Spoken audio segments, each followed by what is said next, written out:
Yep. First of all, congratulations to North Carolina on a great year. That's a really, really talented team that we just beat. A lot of the same pieces that played in the Orange Bowl last year as well, and so much respect for Coach Mac Brown and what he's about as a coach and a person. And to beat a team the caliber of North Carolina and a coach like Mac Brown is a great day for us. I want to thank Danny Morrison and everyone affiliated with the Duke's Mayo Bowl. This has been a fantastic week.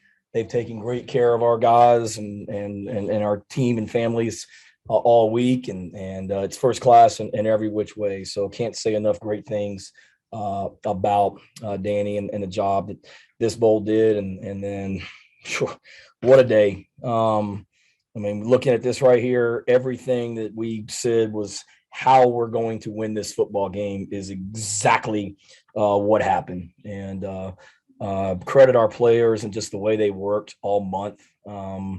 This is a special group, and certainly we were shorthanded today. I don't know how many scholarship defensive backs we were missing. I mean, R.J. Roderick and Jalen Foster literally had to play every single play. Darius Rush and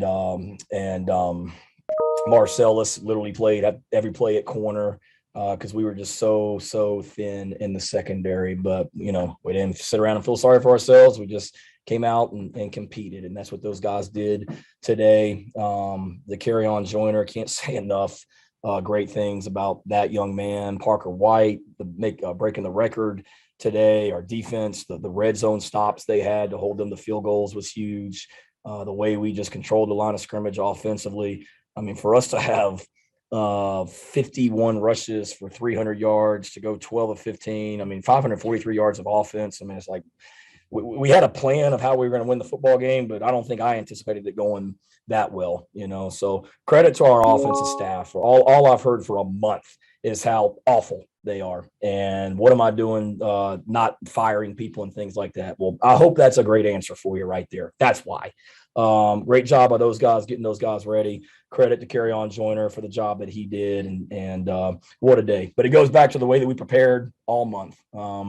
I told you guys we went out and literally had a 50 plays scrimmage a couple of weeks ago, just live blocking, tackling, everything. And a lot of college football teams would have had a revolt if you did that during bowl practice, but not these guys. They just came to work every single day and got better, and it showed today. So, I mean, just so proud of our guys. I could go on and on and on, but know y'all got a million questions, so have at it. Dick Cox, first one. Coach, congratulations, first of all, on your first bowl victory. And I want to congratulate you on a game plan, great game plan on both sides of the ball. And that kind of leads me to my question. When did you decide about alternating the quarterbacks? Did that come after Jason's decision, or when did you come up with that game plan? And just talk us a little bit about how you got that idea. Yeah, it was really credit Marcus Satterfield. I mean, that wasn't me. It was we had the game against Clemson, and really early on, even before Jason made his decision, we felt like we needed to get DK going in there. Just we had a month to get him ready, and just the element of being able to make them defend the quarterback run game.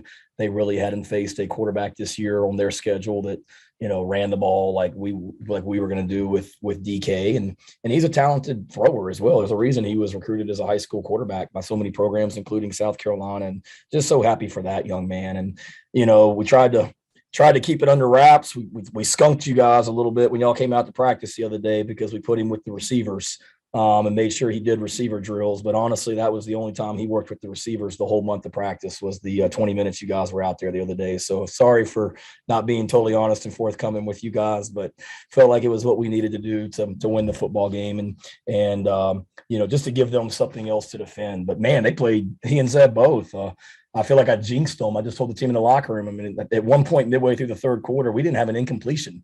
Our completion percentage was like 100%. And then as soon as I said that, we went out there and had an incomplete pass on the third down to EJ. But what a day by those guys, throwing the ball for 242 yards and then running it 51 times. I mean, like I said, we said for us to win this football game, Dick, we were going to have to control the line of scrimmage with the depth we had on defense I literally told the staff last night, like, if we're going to win this football game, it needs to be a game where they have around 50 plays and we're somewhere around 60. And that's essentially exactly what happened. So it was awesome, and credit our kids on that.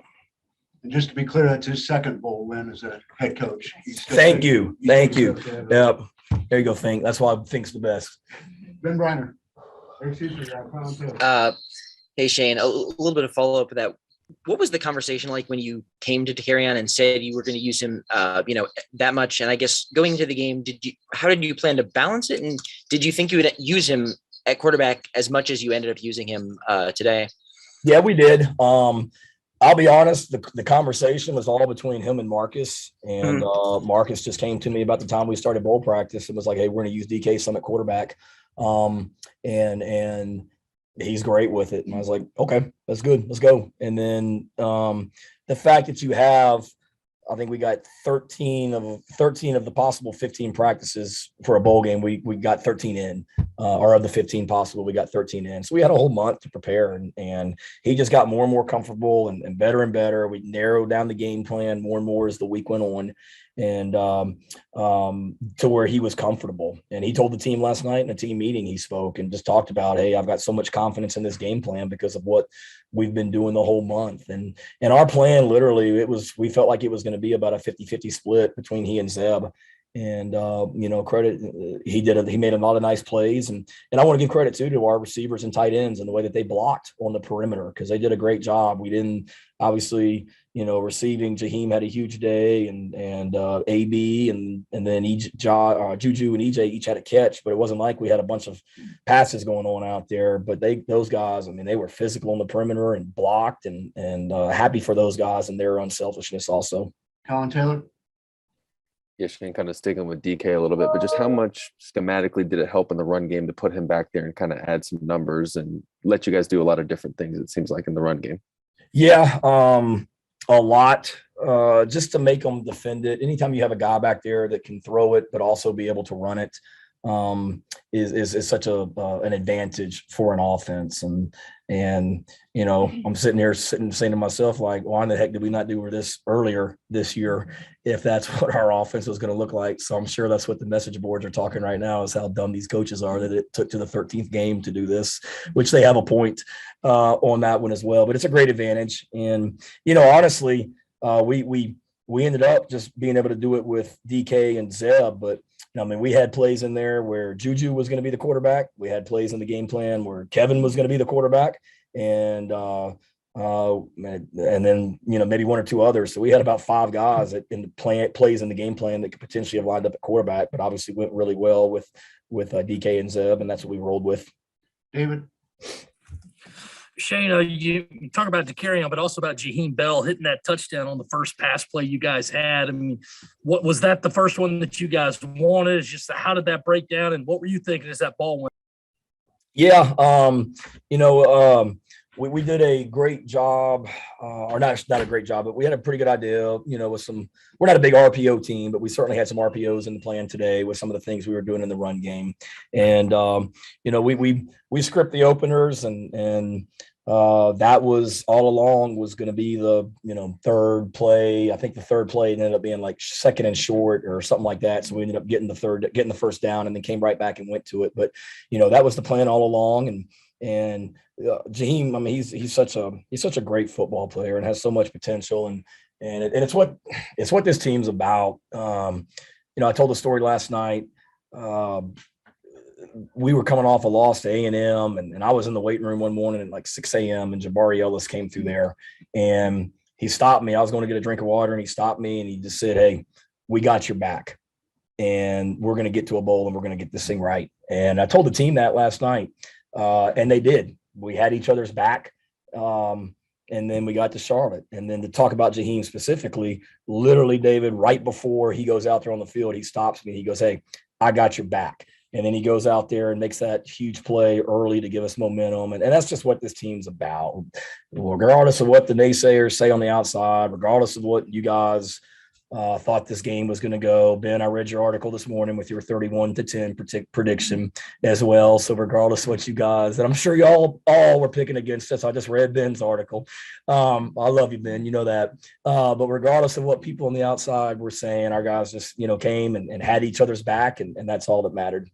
Importantly, Shane, I picked you guys 10 points, Ben. Really? to be fair, I picked you guys to lose to Auburn, and you won that one. So maybe I just need to keep doing that. Keep picking against us. The only good thing about that prediction was you saying that Mac Brown was going to get the Mayo bath. That it spared me. That was the only positive. Well, I promise I don't have any staff change questions today. But as far as looking at this game and standing on that stage after the game and holding the trophy, I mean, when you look at this season and kind of how it's gone, I mean, I know you would have liked to win a few more games, but what does it feel like to have sort of, I guess, proof that what you guys are doing is right and that you guys are moving in the right direction and to accomplished what you've accomplished this year? Yeah, no, I appreciate you saying that. And in all seriousness, I appreciate your work. You do an amazing job, and you had some great articles this week that I read. It means so much. One, just so happy for our fans, because a lot of the chatter was about this team and how terrible we perform over historically in Charlotte, which had absolutely zero to do with this football team. And so happy for our fans. We got so many Gamecocks here in this area. This is an area that we recruit heavily. So happy for them, happy for our players, but it's a great statement about, where we are. And I know I said that earlier about the staff changes and all that. Look, I understand we got to be a whole lot more consistent because we look great today offensively. We look great against Auburn. We look great against Florida. We all saw us at Texas A&M and Missouri and Clemson. So the consistency, I'm well aware we have to be more consistent, but to win a bowl game, to go into the off season with so much momentum, so much belief, within our players. And they've got about 2 weeks off here before they come back for the spring semester. And I can't wait to get back and get right back to work. But to send these super seniors out the right way, a guy like Damani Staley, who just makes big play after big play after big play this season, going all the way back to East Carolina, and the pick six completely turned that game around. And then they have the huge sack today. Just so many stories like that. And it was a great lesson for our players. The other thing we talked about in the team meeting last night, Ben, was we had all the super seniors get up and the coaches talked about what those guys had meant to this program. And I mean, I don't know if there was a dry eye in the team meeting, but one of the points we made was you look at all these guys and so many guys want like instant success and Jalen Foster was a scout team special teams player of the year 2 years in a row and ends up finishing his senior year being our team MVP and an All-American. And Damani Staley, who battled throughout his career.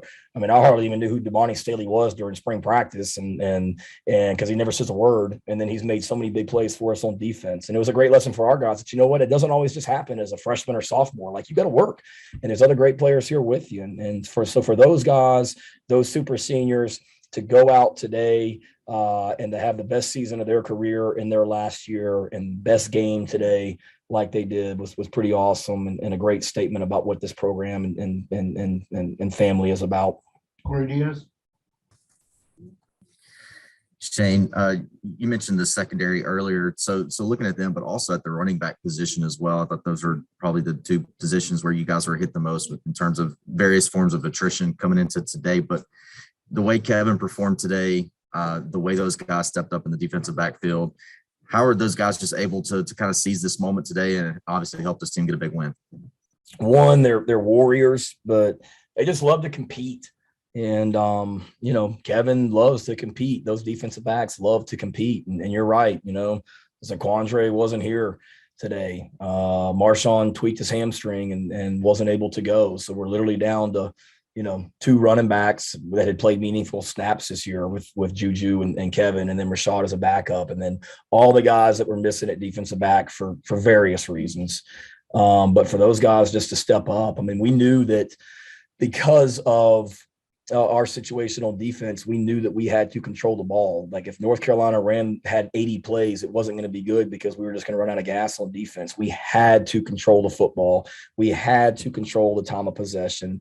We were going to have to steal some possessions. And, the way that we were able to line up and have the ball for almost 40 minutes of game time, and to run the ball for 51 times was pretty awesome. Mike Cuba? Shane, kind of going off of what Ben asked you. I mean, I think back to August 5th. I think it was the first day we had a chance to be able to talk with you at on campus for media day.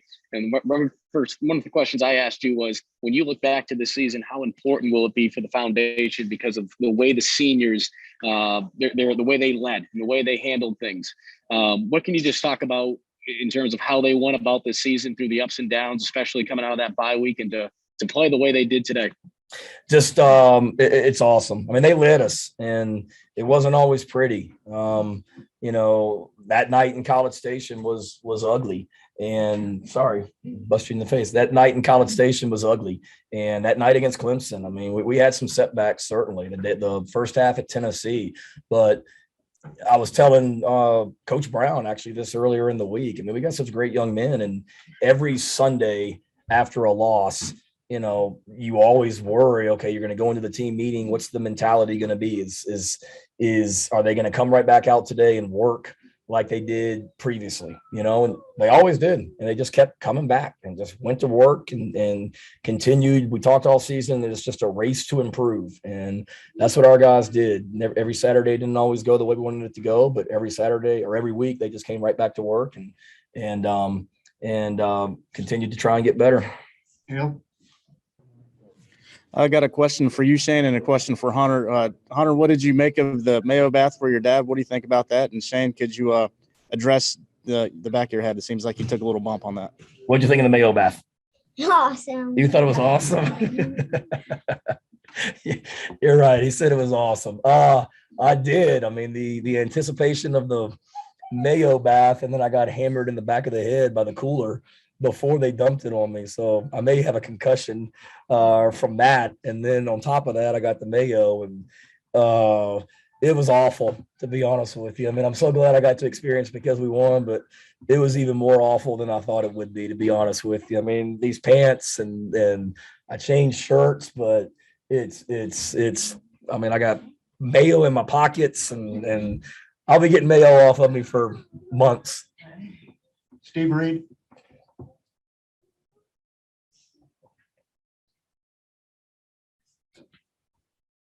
There, Steve. All right, let's go to Brett. Did you still have one? Brett Friedlander? You're good? All right. I think everybody's had a shot. So We'll go Ben and Corey and Hale. Come on, man. They've been regulars all year for us. We've got to give them an opportunity. All right, Ben. I wanted to ask a little about kind of some of your late defense. It seemed like you had some plays when you were sort of loading up the line, no safeties back. What kind of has that been a part of the game plan for most of the season, and what kind of made you confident that was sort of the move kind of late in this one? Yeah, we ran it.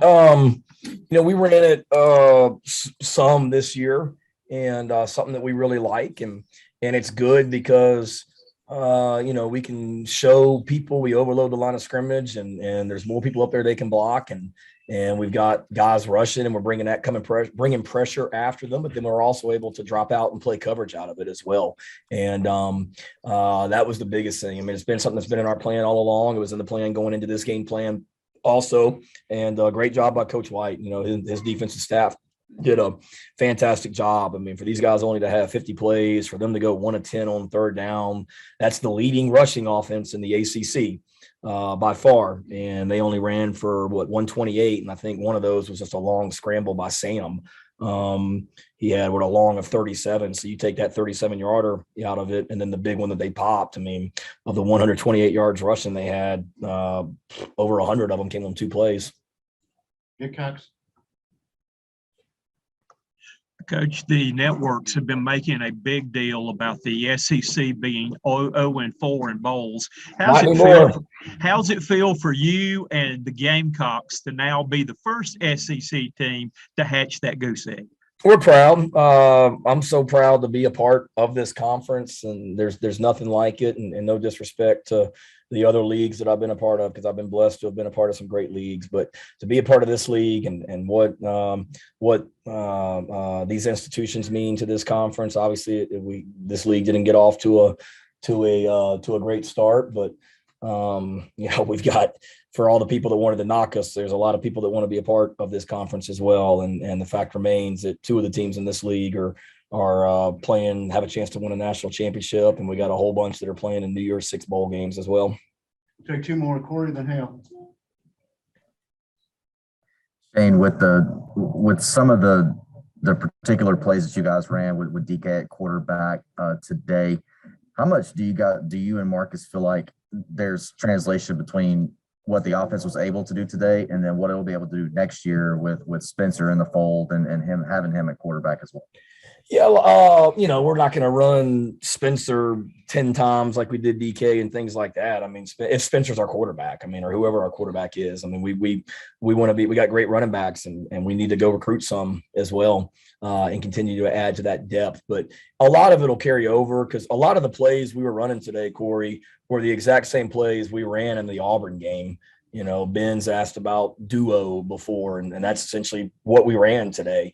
We ran counter today, and we just did it with DK at quarterback, and then he had the ability to kick it out there to Juju on the perimeter some and things like that. And it happened to be the quarterback running it today, but it wasn't like we just created some new run scheme for this game. We ran the same runs we've been running all year. We just had the element of the quarterback now pulling in a little bit more than what we've had to also. Last one goes to Hale. Obviously, you guys weren't with the entire coaching staff for parts of the bowl prep. Could you speak to some of the challenges that you guys faced with that? And I think today maybe you were shorthanded a little bit there as well. Yeah, we were missing Monterio today. You guys, when y'all came to practice, credit to you, you noticed that Step and T. Gray weren't there. So you noticed that, and so they weren't there. We were able to get those guys back as well. But credit our young assistant coaches that were able to step up, our graduate assistants and analysts, and to get those guys ready. And we were fortunate that we were able to get some guys back, to be honest with you, a couple coaches and a couple players that we weren't sure about earlier in the week. And we were certainly holding our breath on a couple of the tests that we took 2 days ago and got some great news from those as well. But it's next man up. We had some players out with different things today, and we had some coaches, and everybody else has got to step up and credit those assistant coaches and then our support staff for elevating their games to help us as well. All right. Thank you, Coach. Yeah. Again, thinking of John and hope he continues to get well. Hopefully he enjoyed watching that for sure. And just wanted to thank all of you for all of your work this year and everything you do for our football program and the publicity you give us as well. I really appreciate it and look forward to seeing you guys again soon. Happy New Year and enjoy a break from football here for a little bit. Thanks, guys and ladies. Thank you. Thanks, Shane. Thanks, Shane.